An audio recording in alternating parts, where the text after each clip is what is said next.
بسم اللہ الرحمن الرحیم۔ نماز جمعہ کی کتنی رکعت ہیں اور کتنی ادا کرنی چاہیے؟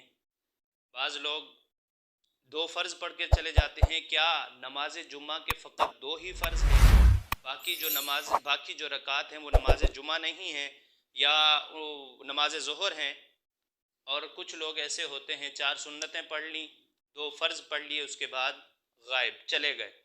تو نماز جمعہ کی جو ہیں وہ ٹوٹل کتنی رکعت ہیں اور پڑھنا کتنی ضروری ہیں؟ تو نماز جمعہ کی ٹوٹل 14 رکعت ہیں، اور جو بعض لوگ خیال کرتے ہیں کہ فقط جمعہ کے 2 رکعتیں ہیں اور وہ فرض ہیں، باقی جو رکعتیں ہیں 4 سنت ہو گئی، نماز جمعہ سے پہلے فرضوں سے پہلے 4 سنتیں ہو گئیں، 2 فرضوں کے بعد جو 4 سنتیں ہیں وہ 2 سنت 2 نفل، یہ جو باقی رکعتیں ہیں یہ لوگ خیال یہ کرتے ہیں کہ یہ نماز ظہر ہے۔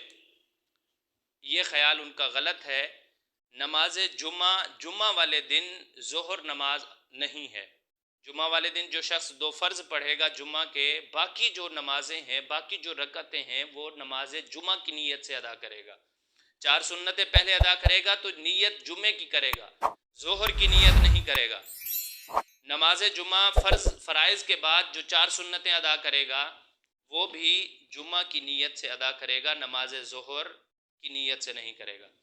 تو نماز جمعہ کی 14 رکعتیں ہیں، پہلے 4 سنتیں وہ بھی نماز جمعہ کی ہیں، پھر 2 فرض جو نماز جمعہ کے 2 فرض ادا کیے جاتے ہیں، اس کے بعد 4 سنتیں، پہلی بھی 4 سنتیں مؤکدہ ہیں، یہ بھی 4 سنتیں مؤکدہ ہیں، اس کے بعد 2 سنتیں، اس میں اختلاف ہے کہ وہ سنتیں غیر مؤکدہ ہیں یا مؤکدہ ہیں۔ بعض ائمہ کے نزدیک وہ 2 سنتیں مؤکدہ ہیں اور بعض کے نزدیک غیر مؤکدہ ہیں، لیکن ان کا پڑھنا بھی ضروری ہے۔ اس کے بعد 2 نفل ہیں۔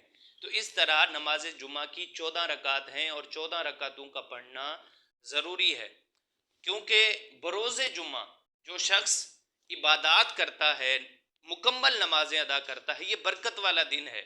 ہم نماز ادا کس لیے کرنے ہیں؟ اس لیے کہ ہمیں زیادہ سے زیادہ ثواب ملے، اور ہم جو ثواب ہمیں مل رہا ہوتا ہے وہ ہم چھوڑ کر جا رہے ہیں، ہم سنتیں چھوڑ کر جا رہے ہیں، نوافل چھوڑ کر جا رہے ہیں۔ ہمیں تو زیادہ نوافل ادا کرنے چاہیے تھے، لیکن جو جمعہ کے اندر مقرر 2 نفل ہیں، 2 سنتیں ہیں، 4 سنتیں ہیں، فرائض سے پہلے 4 سنتیں ہیں، ہم ان کو چھوڑ کر جا رہے ہیں۔ ایسا نہ کریں، نماز جمعہ مکمل ادا کیا کریں۔ 14 رکعتیں ہیں، یہ 14 رکعتیں پڑھنا ضروری ہے۔ 4 سنتیں مؤکدہ فرضوں سے پہلے، پھر 2 فرض، پھر 4 سنت مؤکدہ 2 فرضوں کے بعد، یہ ہو گئی 10، 2 سنتیں 12، 2 نفل 14۔ نماز جمعہ کی 14 رکعتیں ہیں، اس کو ذہن نشین رکھ لیں اور اسی طریقے سے نماز جمعہ ادا کیا کریں۔ اللہ پاک عمل کی توفیق عطا فرمائے۔